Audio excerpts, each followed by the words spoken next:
खाली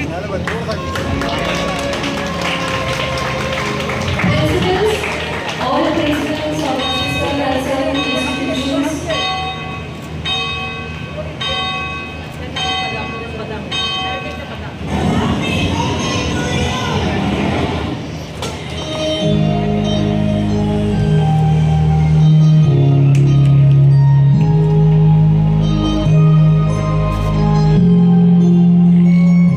क्या संदेशा देना चाहेंगे?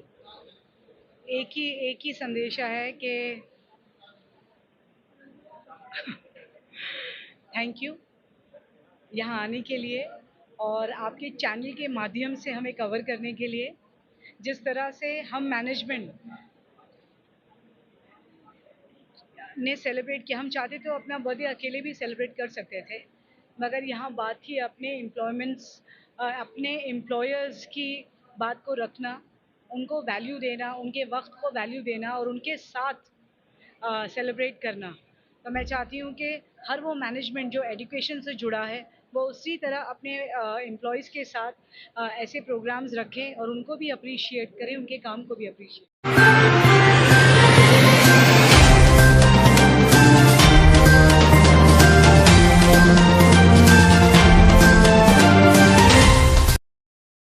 नमस्कार, मैं पूजा पांडे। आप देख रहे हैं मेट्रो दिनांक टीवी न्यूज। आइए देखते हैं आज की खास खबर। बांद्रा में रिजवी लॉ कॉलेज के डायरेक्टर एडवोकेट रुबीना अख्तर हसन रिजवी का जन्मदिन धूमधाम से मनाया गया। मुंबई बांद्रा पश्चिम स्थित रिजवी लॉ कॉलेज में डायरेक्टर एडवोकेट रुबीना अख्तर हसन रिजवी का जन्मदिन बड़े ही धूमधाम से मनाया गया। कार्यक्रम का आयोजन रिजवी एजुकेशन सोसाइटी के अध्यक्ष डॉक्टर अख्तर हसन रिजवी की ओर से किया गया था। इस विशेष मौके पर कॉलेज के विद्यार्थियों द्वारा एक से बढ़कर एक सांस्कृतिक प्रस्तुतियां दी गई। छात्रों ने रंगारंग कार्यक्रमों और नृत्य के माध्यम से अपने डायरेक्टर को जन्मदिन की बधाई दी। एडवोकेट रुबीना न सिर्फ कॉलेज की डायरेक्टर है, बल्कि हेल्प योरसेल्फ फाउंडेशन की संस्थापक भी है, जो समाज में लोगों को आत्मनिर्भर बनाकर दूसरे लोगों की सहायता करने के लिए प्रेरित करती है। शिक्षा के क्षेत्र में उनके योगदान के साथ साथ समाज सेवा में उनकी सक्रियता उन्हें विशेष बनाती है।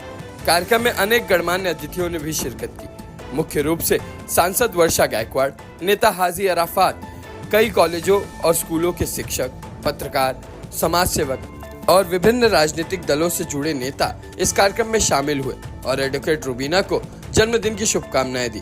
कार्यक्रम के अंत में एडवोकेट रुबीना अख्तर ने मंच से उपस्थित सभी अतिथियों, विद्यार्थियों और आयोजन से जुड़े सभी लोगों के प्रति आभार व्यक्त किया। अब आइए देखते हैं मेट्रो दिनांक टीवी न्यूज पर इस कार्यक्रम के दौरान उपस्थित लोगों ने क्या कुछ कहा। पत्रकार ब्रिजेश सिंह की रिपोर्ट में। नमस्कार, आप देख रहे हैं मेट्रो दिनांक टीवी न्यूज जस्टिस 24 न्यूज। इस वक्त हम आप पहुंचे हैं बांद्रा के वेस्ट में। यहाँ पर भव्य, बहुत ही शानदार यहाँ पर जन्मदिन मनाया जा रहा है, तो हम आपको दिखाने का प्रयास करेंगे। हमारे मेट्रो जस्टिस परिवार चैनल की तरफ से आपको जन्मदिन की ढेर सारी शुभकामनाएं। हमारे सभी देखने वाले दर्शकों को क्या संदेशा देना चाहेंगे? एक ही संदेशा है कि थैंक यू यहाँ आने के लिए और आपके चैनल के माध्यम से हमें कवर करने के लिए। जिस तरह से हम मैनेजमेंट ने सेलिब्रेट किया, हम चाहते तो अपना बर्थडे अकेले भी सेलिब्रेट कर सकते थे, मगर यहाँ बात थी अपने एम्प्लॉयर्स की बात को रखना, उनको वैल्यू देना, उनके वक्त को वैल्यू देना और उनके साथ सेलिब्रेट करना।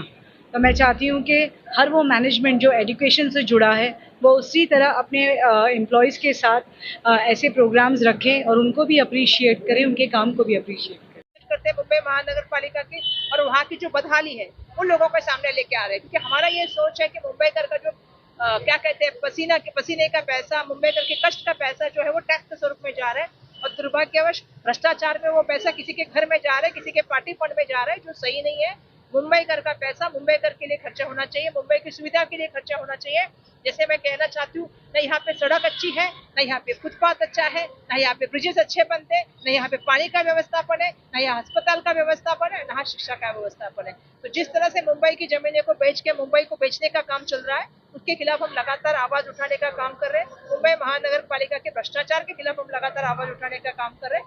तो मुंबई कांग्रेस अपना काम भाई, जन सुरक्षा कानून को लेकर जिस तरह विपक्ष एकदम नरम है, क्या कहेंगे कि सिग्नेचर हो गई और कानून लागू होने वाला है? बिल्कुल विपक्ष नरम नहीं है। हमने अपनी भूमिका पहले भी रखी है। मैंने परसों जो भाईखड़ा में हमारी मीटिंग हुई थी लोकशाही अन्ना भाऊ साठे हॉल में, उसमें भी मैंने भूमिका स्पष्ट की थी कि ये जो कानून है कि ऑलरेडी नक्सलवाद के खिलाफ, आतंकवादी के खिलाफ ऑलरेडी जो कानून है उसकी आप कार्रवाई कर सकते हो। तो ये नया कानून आया कहाँ से, ये नया शब्द अर्बन नक्सलाइट आया कहाँ से? तो ये किसानों के आंदोलन से भाजपा के एक नेता ने शुरू किया हुआ शब्द है, जिसको बार बार लगातार जन सुरक्षा विधेयक के माध्यम से लाया गया है। और जो आज जैसे आप जैसे पत्रकार है, जो यूट्यूब के चैनल के लोग हैं, हम जैसे लोग हैं जो ये अदानी के खिलाफ लड़ते हैं, भ्रष्टाचार के खिलाफ लड़ते हैं, तो कल ऐसी भी बातें आएगी कि आपने ये क्यों किया, और किसी को भी जेल में डालने के लिए, आवाज लोगों की दबाने के लिए, इस देश के संविधान में दिया हुआ हमारा मूलभूत अधिकार को दबाने के लिए ये जन सुरक्षा विधेयक लाया है। तो हम तो इसके लिए बिल्कुल कहते हैं कि विधेयक लागू नहीं होना चाहिए। जिस तरह से आज लोग एसआईआर के खिलाफ आवाज उठाते हैं, बीएमसी के खिलाफ आवाज उठाते हैं, अगर स्वच्छता का भी टेंडर जो है वो किसी दोस्त को या मिलने वाला होगा मुख्यमंत्री के किसी एमएलए को,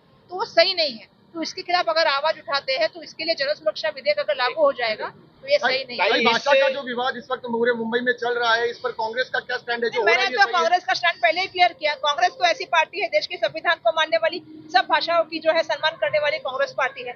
और मैं कह रही हूँ कि मेरे बचपन से भी अगर आप देखोगे या आपके बचपन से भी आप देखोगे तो महाराष्ट्र में तो मराठी सिखाई ही जाती है बचपन से, क्योंकि मातृभाषा है, बच्चों को मातृभाषा में अच्छे से सिखाए।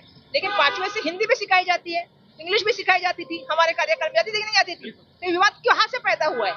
अब तो जो है इंग्लिश पहले से शुरू कर दी है लोगों ने, तो ये विवाद कहाँ से है कि बच्चों को दोनों भाषाएं समझ में आ रही है? तो ये जेआर कहाँ से निकला था? स्कूल एजुकेशन डिपार्टमेंट से निकला था। अभी मुझे ऐसा लगता है ये चर्चा इसलिए चलती है कि जो चर्चाएं हैं, जैसे आपने देखा होगा कोई एमएलए जो है वो मारने का काम करता है किसी को, कोई एमएलए जो है वो क्रिश्ती समाज पे बात करने का काम होता है, कोई एमएलए जो है वो बैठ के मंत्री जो है सिगरेट पीने का बैठ के वो बैग लेके बैठने का चीज से हो रहा है। ये सब क्यों हो रहा है? और देखिए मुझे ऐसा लगता है कि सरकार की तरफ से इनके ऊपर कुछ भी कार्रवाई नहीं होती। किसी एक मंत्री का तो काम जैसे ठेकेदारी की तरह हो गया है कि वो इसकी बात करता है, भाषा की बात करता है, धर्म के ऊपर बात करता है, लेकिन वो ये नहीं समझता कि संविधान की शपथ लेके वो कुर्सी पे बैठा है। उस संविधान की गरिमा ये कहती है कि सबको समान अधिकार, सबको स्वातंत्र, सबको न्याय और सबके लिए बंधुत्व का इस देश के संविधान है। तो ये जो चला है ना सब मुद्दे, वो इसीलिए चलाए जाते हैं कि मुंबई महानगर पालिका का भ्रष्टाचार पे इनको बात ही नहीं करनी है। इतने सारे सड़क के टेंडर दिए हैं, क्या हो रहा है? जमीनें दी है जिसके ऊपर उसको पैसा भी दिया उस आदमी को, जिस आदमी को जमीन जिसने 0% काम किया है। मुंबई में अदानी को इतनी सारी जमीनें दी जाती है। मेरा सवाल है सरकार से बात करें, किसी युवाओं को आपने दिया है नौकरी के लिए जमीन फ्री? किसी युवा का आपने कर्जा माफ किया है? किसी किसान का आपने कर्जा माफ किया है? तो इसकी इतने बड़े व्यापारियों का कर्जा आप क्यों माफ कर रहे? उनके लिए टीडीआर, उनके लिए एफएसआई क्यों बना रहे? तो ये सोचने की बात है। आपने देखा कि क्रॉफर्ड मार्केट के सामने वाले मच्छी मार्केट पे भी अभी नजर पड़ गई, उसको भी 350 करोड़ में किसी मुख्यमंत्री के नजदीक वाले एमएलए के किसी को दे दिया दोस्त को। तो ऐसा अगर पार्टियां चलती रहेगी तो मुझे बताइए मुंबई का आद्य नागरिक जो है वो कोड़ी है। आज मैं जाके आई यहाँ से पहले बांद्रा ईस्ट में, तो वहां पे भी वही है एसआर की प्रॉब्लम।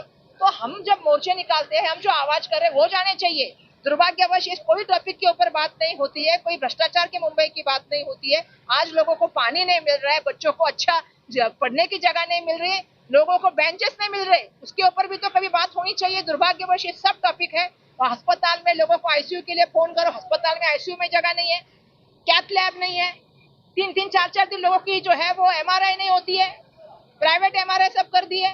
तो आदमी लोग जिंदा कैसे रहे?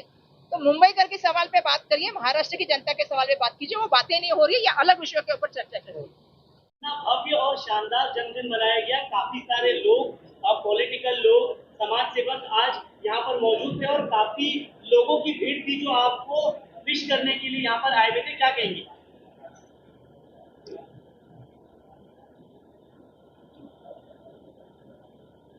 पहली तो बात यह है कि थैंक यू सो मच सबका भी और आपका भी यहाँ आने के लिए और मेरे साथ इस मंच पे जुड़ने के लिए।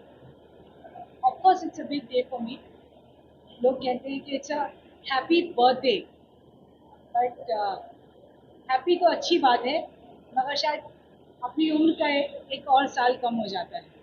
सो I have lost 1 more year of my life and I am sure जितना मैं जिंदा हूँ अभी तक, आगे का मुझे पता नहीं, आगे आने वाले वक्त का मुझे पता नहीं, मगर अब तक की मेरी अपनी खुद की जर्नी देखकर मुझे ऐसा लगता है कि अभी और बहुत कुछ करना पड़ेगा। एजुकेशन फील्ड में आप एजुकेशन को लेकर जो बच्चियां कम नंबरों से पास होती है, जिनके पास ऐसा बैकग्राउंड नहीं होता कि जो अच्छी स्टडीज ले सके, उनके लिए क्या मैसेज देना चाहेंगे?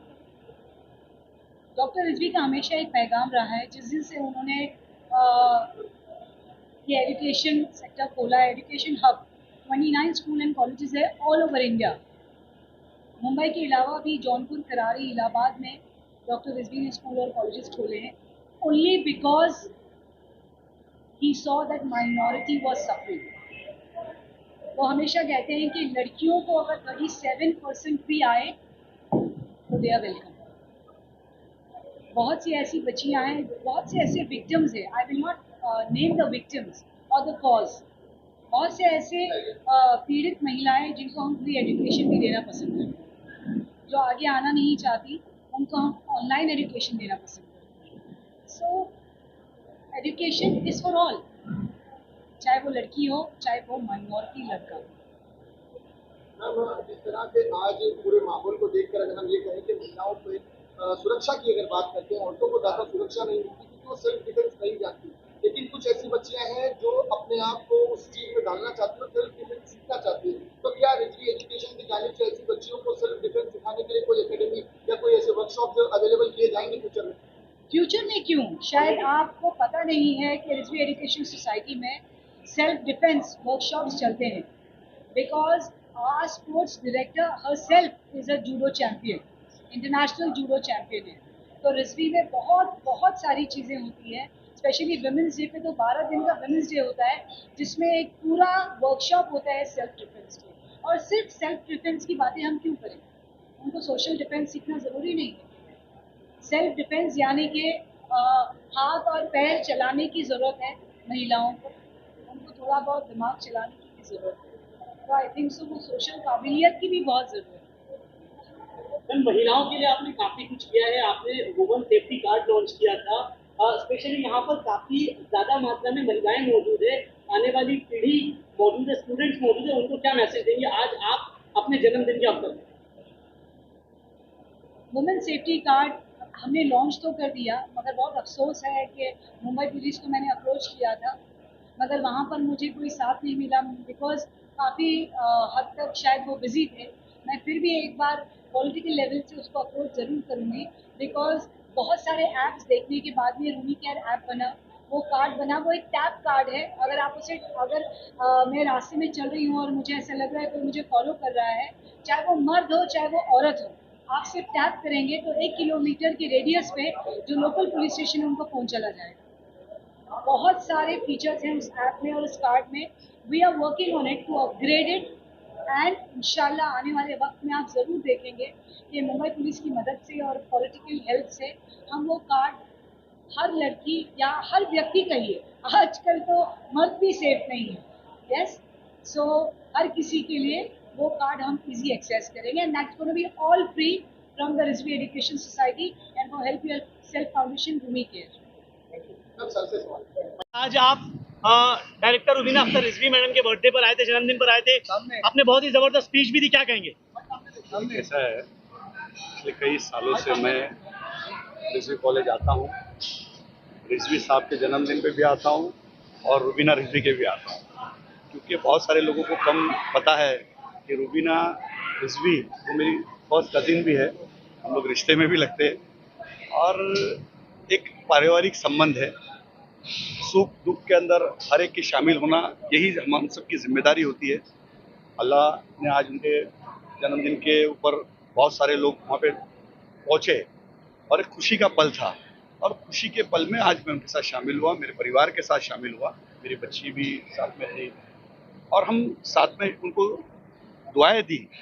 मैंने अक्सर देखा, मैं मुंबई शहर के अंदर मैं स्टूडेंट विंग से भारतीय विद्यार्थी सेना का कार्य करता हूँ, हम कॉलेजों के अंदर कभी भी देखते हैं आंदोलन के माध्यम से जाते हैं, कुछ चिट्ठियाँ देते हैं, लेकिन एक ऐसा कॉलेज है जो एक बहुत बड़ा अल्पसंख्यक का मुसलमानों का एक इदारा, जो किसी ट्रस्ट से नहीं बना, खुद के पैसों से बना हुआ कॉलेज, और एक बहुत बड़ी चीज़ यहाँ पे, और हज़ारों लाखों बच्चे यहाँ से पढ़ के कोई डॉक्टर बन रहा है, कोई वकील बन रहा है, कोई इंजीनियर बन रहा है, अलग अलग फील्ड के अंदर पढ़ लिख के लोग जा रहे हैं।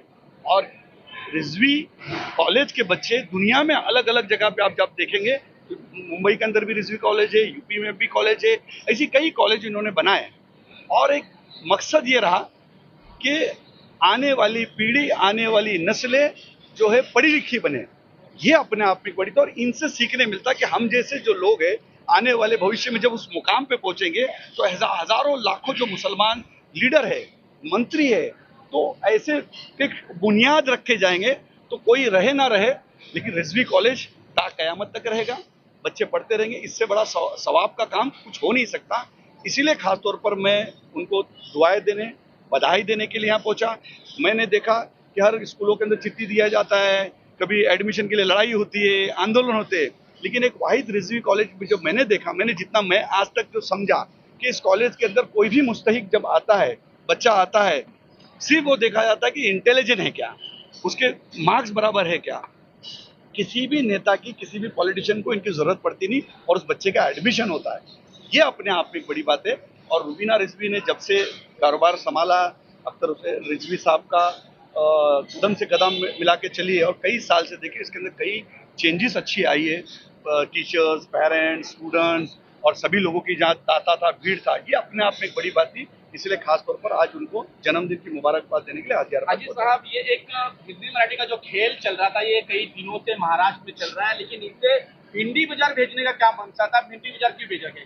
देखिए कैसा है, हर एक की सोच होती है। अब लोगों को लगता है भिंडी बाजार के अंदर ही हिंदी बोली जाती है, मालेगांव में हिंदी बोली जाती है, उसमें भी गोल टोपी और ये सारी नहीं, टोपी तो अलग अलग तरह की, गोल गोल टोपी तो सब पहनते हैं, कोई प्रॉब्लम। मैं खड़ी टोपी पहनता हूँ क्योंकि मैं सूफी का बेटा हूँ, तो उसमें कोई टोपी का मामला नहीं है। अब बाकी के लोग पगड़ी पहनते हैं, सफ़ेद पगड़ी पहनते हैं, अपने भी बहुत सारी टोपियों में भी अलग अलग फर्क है, ऐसा कोई टोपी का मसला ही नहीं है। अब कोई आदमी पिंच करता है, कोई निशान डालता है, तो वो उसकी अपनी सोच होती है, उसकी सोच, किसी की सोच को हम रोक नहीं सकते। लेकिन मैं इतना ही महाराष्ट्र का, मैं पूना का रहने वाला हूँ, मैं देहू आळंदी का रहने वाला हूँ, मुंबई में मैं सिका पला बड़ा, कुर्ला बाबा हॉस्पिटल में मेरा जन्म हुआ, हम यहाँ के लोकल लोग भूमिपुत्र है और एक सूफी और पीर का बेटा हूँ जिसके आगे लगा है हाजी। और मैं ये कहता हूँ, लाभले अमास से भाग्य बोल तो मराठी, झालोच खरे धन्य ऐक तो मराठी। तो ये जब अगर कोशिश की जाती है, ये जब अगर महाराष्ट्र का मराठी मुसलमान जो है, महाराष्ट्र के अंदर रहने वाला जो मुसलमान है, हर कोई मराठी से प्रेम करता है। मैं हर एक सभा में हमेशा कहता हूँ, पिछले कई सालों से आप लोगों ने सुना होगा कि मी मराठी मराठी आमचा स्वाभिमान, मी मराठी मराठी आमचा स्वाभिमान, महाराष्ट्राचा आमचा जन्म झाला, हाच आमचा अभिमान। यह हाजी अराफा शेख आज से नहीं, पिछले 25 साल से हर भाषण के अंदर आप देखो सुनने मिलता है। मैं जैसे कि अपने अल्लामा इकबाल साहब का जो सबसे बड़े शायर है, उस तरीके से कुसुमाग्रज की कविता बहुत फेमस है, तो हम ऐसी बड़े बड़े जो शायर है, जो मराठी के शायर, हम उनकी भी कविता सुनते, जैसे कि उनकी कविता जो इतनी दिल को भा गई थी। तो ऐसे कई मुस्लिम लीडर होने दो, कई मुस्लिम मौलाना होने दो, जो ये सब पढ़ते हैं, तो ये सब लोगों को उनको मैसेज जाता है कि ऐसे लोग जो देश के अंदर ऐसी बातें करते हैं जिससे कोई उसका अर्थ नहीं, और ऐसी बातों पे मुझे लगता है तुमने ध्यान भी देना नहीं चाहिए। हम महाराष्ट्र में रहने वाले लोग हैं, आप सब लोग, कभी कोई उत्तर प्रदेश से आया होगा, कोई दिल्ली से आया होगा, कोई लखनऊ से आया होगा। आप बताओ, गाने तो मैं हिंदी में सुनता हूँ, रेडियो मिर्ची पे जब गाने होते हैं, जब अगर लता मंगेशकर को आप सुनते हैं तो हिंदी में सुनते हैं, मोहम्मद रफ़ी को सुनते हैं तो हिंदी में। तो ऐसा हिंदी मराठी का अगर बात करने की कोशिश करने जाएंगे तो ऐसा कुछ उसका हल और कोई अर्थ निकलने वाला नहीं। लेकिन लैंग्वेज की रिस्पेक्ट करनी चाहिए, 100% रिक्वेस्ट करा, और 100% मुझे लगता है कि लैंग्वेज अगर हर स्टेट के अंदर हम जब जाते हैं, मैं सऊदी जाता हूँ तो सऊदी अरब के अंदर हमको तकलीफ होती है अरबी बोलने में। कभी कभी ऐसा लगता है कि हर वक्त उम्रा करने जब जाता हूँ या हज करने जाता हूँ तो मेरे मन में एक बात आता है, नहीं इस बार तो जाऊँगा और मैं अरबी सीखूंगा, ताकि मैं अरबी कुछ सीख लूँ, तो उस अरबी की वजह से मैं कुछ खरीदारी कर सकता हूँ, भाव-ताव कर सकता हूँ। अब मुझे पता नहीं था वहाँ के रियाल का क्या भाव होता है, 1 रुपये को क्या बोलते हैं, 2 को क्या बोलते हैं, 100 को क्या बोलते हैं, 500 को क्या बोलते हैं। कम से कम अगर मैं वो सीख लूँ अरबी, तो मुझे वहाँ का कोई शॉपिंग करने के लिए भी मुझे आसानी होगी, बातचीत करने में आसानी होगी। पे अगर भूख लगी तो कौन सा खाना क्या है वो बोलने में भी आसानी होगी। या मैं टैक्सी में बैठा मक्का से मदीना जा रहा हूँ तो उस टैक्सी ड्राइवर के साथ अगर अरबी है तो बात करने में आसानी होगी। मुझे वॉशरूम के लिए उतरना है बोलने में मुझे आसानी होगी। तो अगर मैं सऊदी अरब में जाके अगर ये सोचता हूँ कि मैं ये अरबी भाषा सीखनी चाहिए, बोलनी चाहिए, तो महाराष्ट्र के अंदर तो ऑब्वियसली हमको मराठी सीखनी चाहिए और उसके लिए मैं हमेशा मराठी के फेवर में तो 100% रहूंगा और हिंदी तो बोलना ही चाहिए। मैं रुबीना मैम को आपके चैनल के माध्यम से और पर्सनली भी बहुत बहुत दिली मुबारकबाद देती हूँ जन्मदिन की। और मैंने अक्सर देखा है कि बहुत सारे यहाँ पे इवेंट होते हैं और हमेशा ही मेडिकल से लेके एजुकेशन से लेके हर फील्ड में ये लोग इतना अच्छा काम कर रहे हैं। मैं अल्लाह पाक से दुआ करूँगी कि इनकी जोड़ी पहले तो सलामत रहे और उसी के साथ साथ अल्लाह पाक इनको और कामयाबी दे, इनकी उम्र दराज करे ताकि इसी तरीके से अच्छे काम करते रहे और हम लोग इनके हर काम में हम लोग इनको सपोर्ट करते हैं। कई महिलाओं के लिए जो है मैडम खूब बढ़ चढ़ के हिस्सा लेती है, ब्रेस्ट कैंसर से लेके और सारे मेडिकल सुविधा भी और मेडिकल चेकअप भी यहाँ करवाती है मैडम। नहीं देखिए, यहाँ पे मैं जब फर्स्ट टाइम आई थी तो यहाँ पे महिला दिवस का कार्यक्रम था 8 मार्च का और उस दिन इन्होंने मुझे फेलिसिटेट किया था और हमारे हौसला बढ़ाने का काम किया था। देखिए, ऐसे लोग जब हम जैसे लोगों का सबका हौसला बढ़ाते हैं तभी हमें हिम्मत मिलती है कि औरतों को सक्षम होकर काम करना चाहिए, क्योंकि अप्रिशिएट करना ज़रूरी होता है। हम छोटा करें काम या बड़ा काम करें, और इन्होंने हम लोगों को बहुत सपोर्ट किया, बैक सपोर्ट, खासकर बहुत सारी महिलाओं को जो आगे बढ़ाने का काम कर रहे हैं। इसलिए मैं दिल से दुआ करती हूँ अल्लाह पाक इनको सेहत दे और उम्र दराज दे। रिजवी मैम के बर्थडे पार्टी में यहाँ पर आपको इनवाइट किया गया था, आप आई, कैसी देखती है इस पार्टी के बारे में, रुबीना मैम के बारे में क्या कहेंगे? बर्थडे पार्टीज हम लोग बहुत सारे लोगों की, कार्यकर्ताओं की वगैरह सबके करते हैं, लेकिन इनके लिए आना एक ऑनर है, क्योंकि अगर समाज सेवा जो करना जानता है, जो समाज सेवा जो करना जानता है, उसके साथ हम पॉलिटिशियंस, मैं आज मुंबई प्रेसिडेंट हूँ एनसीपी ग्रुप अजित पवार जी की, मुंबई अध्यक्षा हूँ चित्रपट कला साहित्य संस्कृति की, तो मैं इनका लगाव देखती हूँ कि आर्ट के बारे में इनका लगाव बहुत अच्छा है। सभी स्टूडेंट्स को भी एक एनकरेजमेंट मिलती है और हमें ये फक्र होता है कि कोई ना कोई समाज सेवा करने के लिए आर्टिस्टों के लिए खड़ा है। इसलिए मुझे बहुत ऑनर होता है जब इनका बर्थडे आता है तो बिना भूले मुझे बुलाती है और आई ऑलवेज, अभी जब से मेरी दोस्ती हुई है तब से हम लोग आ ही रहे, मिल ही रहे। मैडम, कलाकार जो होता है अंदर छुपा होता है, आप स्टेज पर गए, वैसे ही आपने माइक थामा और अपनी जो कला थी उन्होंने प्रदर्शन किया, इसके बारे में देखिए, कलाकार का एक ऑनर ये होता है कि उसको तालियों से नवाजना। हम लोग पैसे के भूखे नहीं होते, हम लोग दिल से बहुत बड़े होते हैं। हमें दिल से अपना लो, हम आपके हो जाएंगे। इतना मीडिया आप भी ये कर रहे हो, वो भी एक हुनर ही होता है कि हम लोग 10 रुपए की बात करते हैं, लेकिन आप 100 रुपया बना के चढ़ा के जो बनाते हो वही आर्ट कहा जाता है। इसलिए सबके लिए खास कहूंगी कि इस दुनिया में सही दोस्त बहुत कम मिलेंगे, इस दुनिया में सही दोस्त बहुत कम मिलेंगे, इस दुनिया में बेशुमार गम ही गम मिलेंगे। जब दुनिया नजर फेर लेगी तुमसे दोस्त, जब दुनिया नजर फेर लेगी तुमसे दोस्त, उस मोड़ पर हम तुम्हें जरूर मिलेंगे, जरूर मिलेंगे, जरूर मिलेंगे। Thank you very much. देखिए, रुबीना जी का जिस हिसाब से काम है, जिस हिसाब से वो सोशल कॉज करते हैं, जिस हिसाब से एजुकेशन को एक अलग लेवल पर लेके जा रहे हैं, तो आज उनका जन्मदिन है और एक बहुत खुशी का माहौल है, क्योंकि हमारे लिए वो हमारी बहन भी है, हमारी दोस्त भी है और फैमिली भी है। तो आज स्पेशली मैं उनको आया हूँ जन्मदिन की शुभकामनाएं देने के लिए और दुआ करता हूँ कि अल्लाह उनको लंबी उम्र दे और ऐसे ही वो लोगों के बीच में लोगों की मदद करते रहे और एजुकेशन के लिए जो गरीब बच्चों की मदद करते हैं, जो अपाहिज लोगों के लिए जो करते हैं, तो इसी तरह वो लोगों की मदद करते रहे और हमारा साथ एक साथ में रहे। नाम जावेद अब्दुल मजीद फारिक है और मैं मुंबई का सिटी चेयरमैन हूँ वर्ल्ड मेंबर ऑर्गेनाइजेशन का और एक्स वाइस चेयरमैन हूँ दरगाह कमेटी अजमेर शरीफ ख्वाजा साहब रहमतुल्लाह अलैह के यहाँ से जी। और आज जो है वो रुबीना आपा का जन्मदिन है और हमारी तरफ से इनको बहुत बहुत दुआएं हैं। हम अल्लाह ताला से दुआ करते हैं कि वो इसी तरह जो है वो आगे बढ़ते जाएं और जो है वो तंदुरुस्ती हयात दी अल्लाह ताला उनको लंबी उम्र दे, किसी का मोहताज नहीं करे। और यूँ हमारी दुआएं कि ये जो काम करती हैं जो सोशल वर्क है इनका और इनकी कंपनी का, वो उस तरह जो है वो काम इनका चलते रहे हमेशा। Thank you. तो आपने देखा हमारे चैनल के माध्यम से सभी ने अपनी प्रतिक्रिया को रखा और सभी ने आज जिनका जन्मदिन काफ़ी धूमधाम से मनाया गया तो सभी ने शुभेच्छा दिया। तो आज के लिए बस इतना ही। Subscribe and like and share करना ना भूलिए। हमारे सहयोगी कैमरामैन ओम प्रकाश के साथ मुंबई, बांद्रा वेस्ट रिजवी कॉलेज।